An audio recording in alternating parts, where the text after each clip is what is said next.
Heyo, good to be with all of you guys out there. For those of you that are new to the podcast, we record a live Facebook Q&A, AMA, every, Wednesday? So you want to join that, join our free Facebook group, just go to growmycleaningcompany.com or search Grow My Cleaning Company Facebook group in Facebook.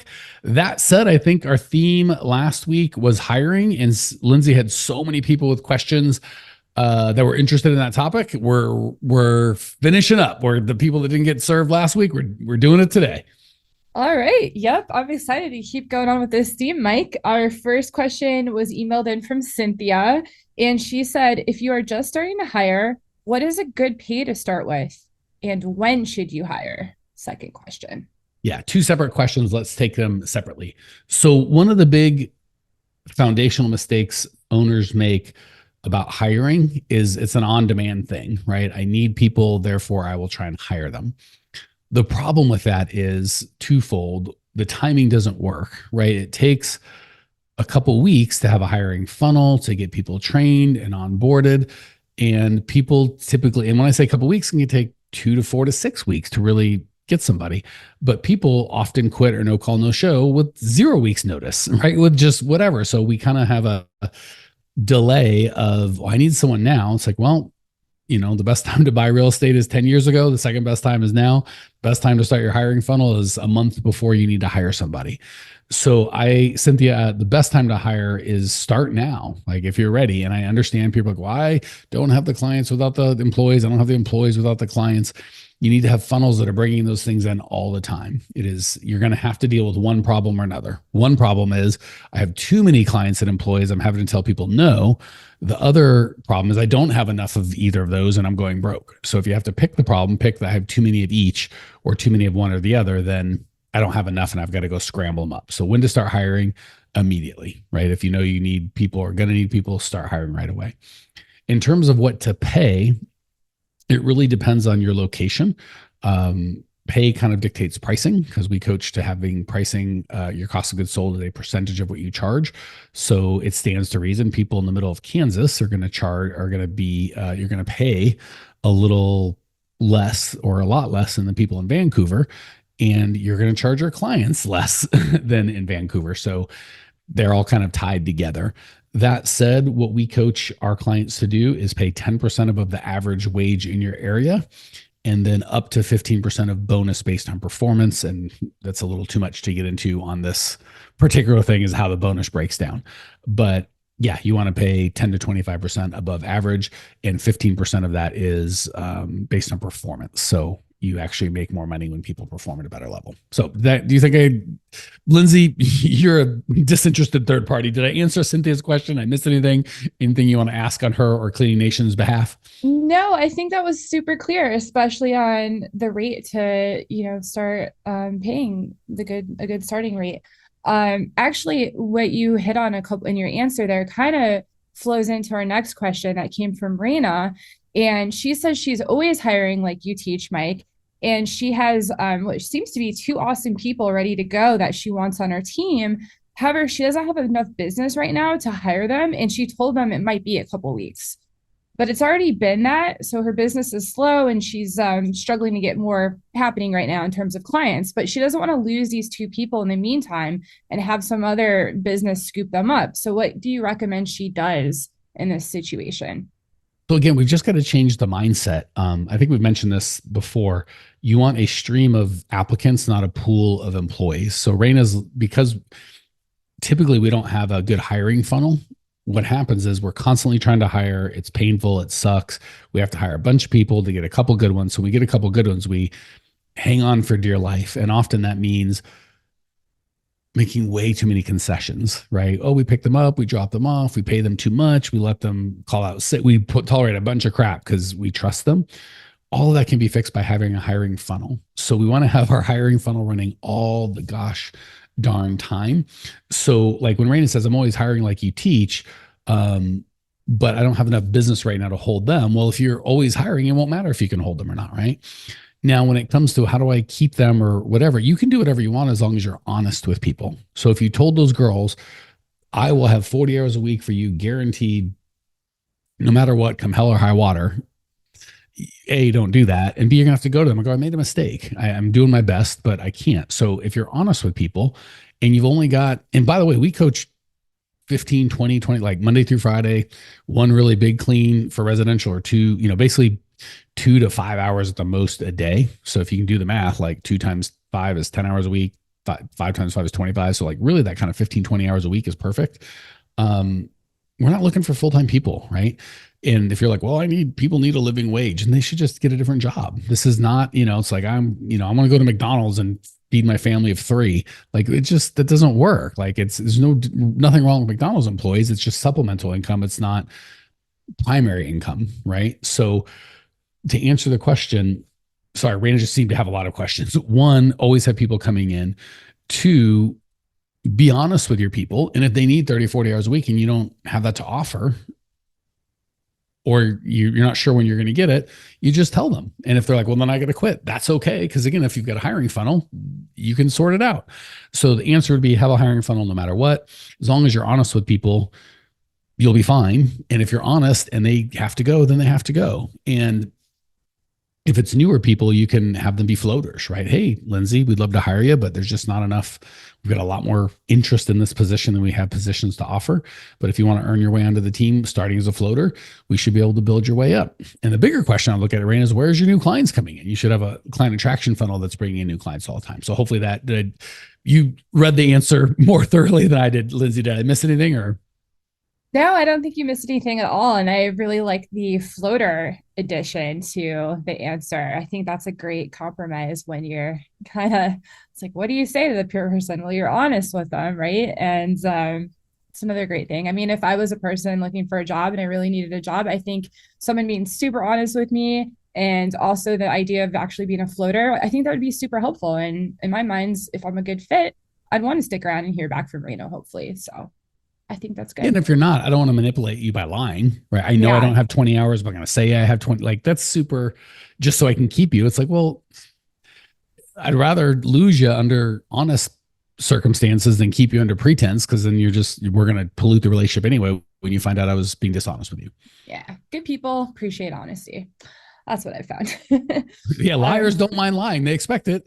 Good people won't tolerate it. So that's a great point. Hey, Clean Nation, Mike Campion here. One of my least favorite things about these podcasts are we found that people love the show and they love the information, but when I talk to you guys in person, stuff doesn't get done. People love the podcast, but they don't take any action. If you'd like to actually implement this and get this done in your world, we have a whole team of people that do exactly that. If you go to growmycleaningcompany.com/talk, you can book a time with either myself personally or one of our teammates to at least help you come up with a plan to actually implement and change your life. So if you want to go from getting these good ideas in your head to getting in your life, just book a free call with myself or my team, growmycleaningcompany.com/talk. And we can go from this one-to-many format to one-to-one and really get you some results. Excited to talk. I'm moving on to a question Len emailed in. He said, my question about hiring is, once you have someone working with you, say, for example, 3 days a week, what happens when they call in sick for a couple of days and now you have to do it all yourself?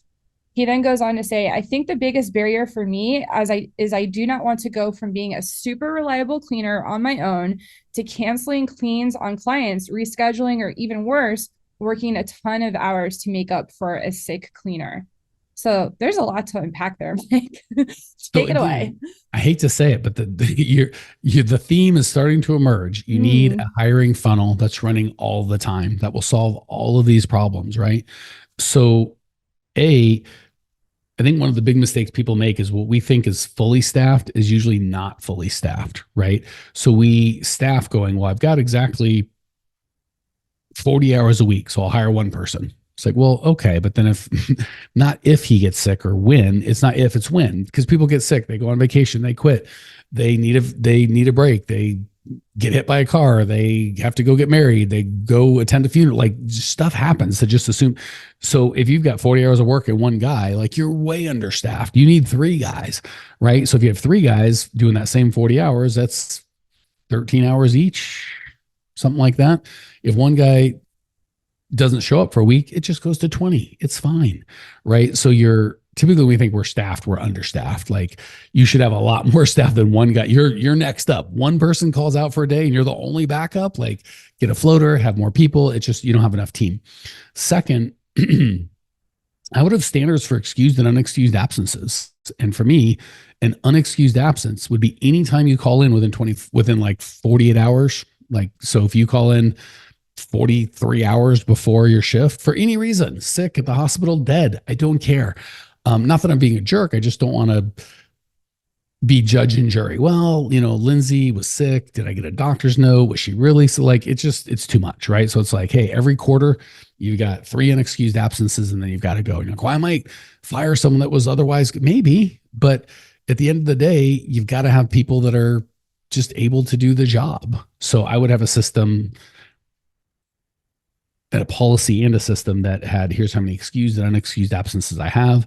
And if they miss more than that, you let them go and have someone else that's more capable or more able. Right. Yeah. So 2 answers. 1, I wouldn't tolerate a lot of sickness. And I'm not saying people can never get sick, but typically they'll let you know a couple days in advance. It'll only be for a day. If they're missing 3, 4, 5 days out of sickness, it's like, what's going on here? And again, like the example I use with moms with kids, right? Like their kid's sick or something. Well, I'm always going to pick my kid over my job too. But if I'm constantly doing that, it's okay for my job to be like, you might need a job that's a little more flexible. We really need people to show up when they say they're going to show up. That's the big part of the job. And if you're not able to do that because you've got a kid and you're prioritizing the kid, which you should, that's fine. You should just get a different job where it's like, oh, we're more flexible and like Uber, you can come and go as you please. It's not a big deal. So you're not judging them, saying the bad person. You're saying what we need and what you have to offer aren't matching up. And if someone's like, I'm in and out of the hospital all the time, or just any reason where they can't show up a lot, you're not mad. You're just going, you need a job that offers more flexibility than what we have. That's all. So step 1, have a hiring funnel. Step 2, limit the amount of excused and unexcused absences. And like for me in a quarter, it'd be like 2-3 days unexcused. That's it. And excused might be a week. Like, I put in for a week vacation or something. And if they just need more time than that, it's fine. I'm just going to find someone else that's more like, I need the money, I need the shift, so I'm going to be here. Yeah, and I just wanted to add, Mike, I think it's super important to put that system in place no matter how big your team is right now. Mm-hmm. So you're always consistent. Say you only have 1 or 2 cleaners and you're like, well, I see people sometimes like kind of, what's the word I want to use? A little too flexible just because they only have a couple and they kind of give to those people. And then when you start hiring more people, it's like, well, your system that you have in place isn't great already. So when you grow, people are going to notice that. And then before you know it, you might have a bunch of kind of flimsy, people that aren't going to abide by it. So I think it's super important to put in concrete systems right off the bat. That's all I wanted to add. I think people tell themselves, I'll put in systems when I get bigger.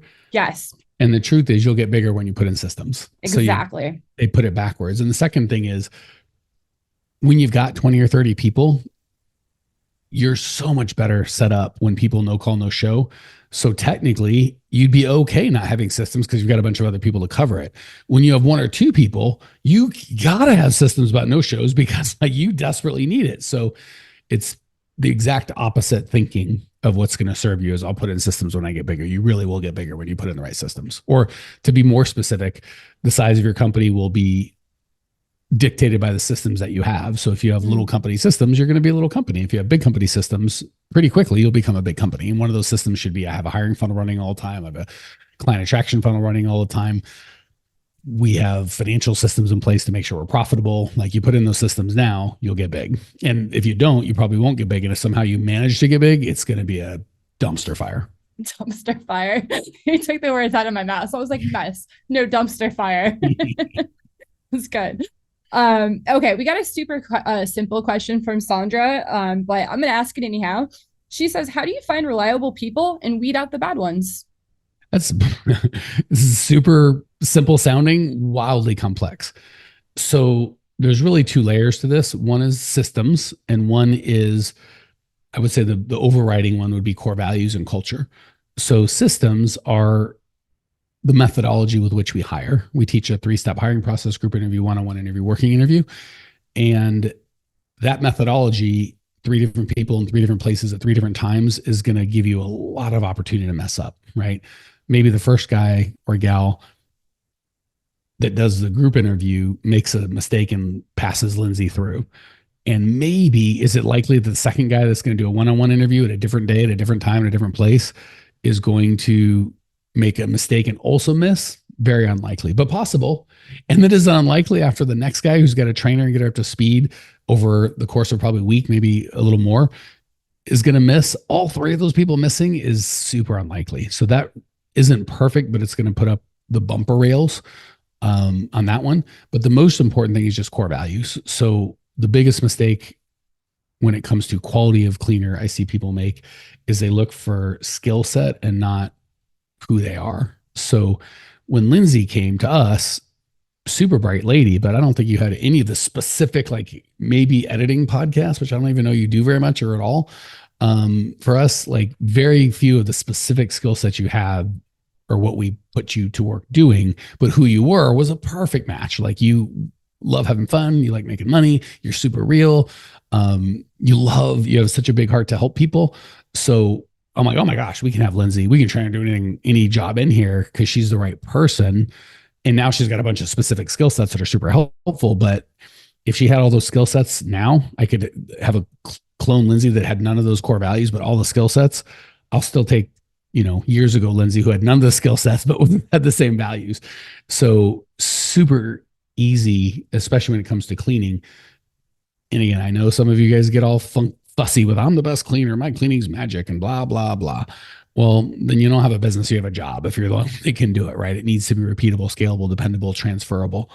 So have a system that's effective, that puts up the bumper rails for you, and have that system infused, top, bottom, middle, woven throughout core values, core values, core values. And that starts with knowing your core values, right? A lot of people are like, what's your core? Oh, let me look it up, where I think have fun, make money, be real, help out, right? It should be just like have fun, make money, be real, help out. Like you got to know them.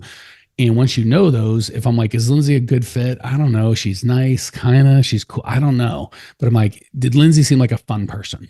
Well, I can answer that very specific question. Did she come off as real and sincere, like a real human being that would do what she said? And like, I got the real Lindsay, or did I feel like she was wearing a mask or trying to present herself? Like those are very simple, specific questions to ask. If you do it 3 different people over 3 different interviews and 3 different times, and they have those specific parameters, it's pretty easy, right? Especially, and then you start just getting where you're like, this person doesn't feel like they're a fit. They just don't feel like they're a vibe. So the simple answer to how to find reliable people is systems. Oh, and the systems are not just a hiring, group interview, one-on-one interview, working interview, but the training and onboarding, the back end systems. We only allow this many excused absences, this many absences. And we talked about pay earlier, giving bonuses for certain behaviors and not tolerating other behaviors. You weave in core values through all that. You got yourself a pretty bulletproof system to hire overwhelmingly good people. Yeah, I just wanted to note too that last week's episode, I wanted to just put a note in here for our podcast show notes, note to myself. It was episode 1140 last week where you went through step-by-step group interviews too. So if people are listening to this and like, what is he talking about? Go back and listen to episode 1140 from last week because it was spot on. So nicely done, Lindsay. I had completely forgotten. So thank you. I think we have time for one more. Ooh, okay. So we do have one more, and it's a culture question, really. And I'm thinking we could do a little cliffhanger for next week, Mike, and do a deep dive into culture. So Grace, she always sends in the best emails. So here's your cliffhanger, Mike. Can't answer it yet, but building a community around your hiring, your team, basically. She wants to know how to do that. How do you make your team feel like they're part of your tribe, your community, and how do you create a vibe in your company? God, I love that. Okay, so tune in next week if that's what you want to hear, how to build a community. And sincerely, guys, gals, from my perspective, the owner's job, we get all into cleaning and doing rags and payroll and marketing and blah, blah, blah, blah, blah. All that can be outsourced. Really, the cleaner's job, in my humble opinion, is casting the vision, making sure the systems get implemented, and making sure the culture is right. That's it. So how to build a community, how to build a culture, that's really owner job. And I'm super excited to talk about it next week if you want to join. If you have a culture question, you can email support@growmycleaningcompany.com, and Lindsay will, if it's a good question, Lindsay will put it on the show next week. Or if you're in our Facebook group, or if you're not in our Facebook group, join our Facebook group, Growing Cleaning Company, Facebook. And you can ask there as well. And if you are loving this and need help, reach out to our team. All we do every day, all day, we have one purpose. We help owners of cleaning companies make more, work less, have more impact. Reach out. We're here to help. See you next week.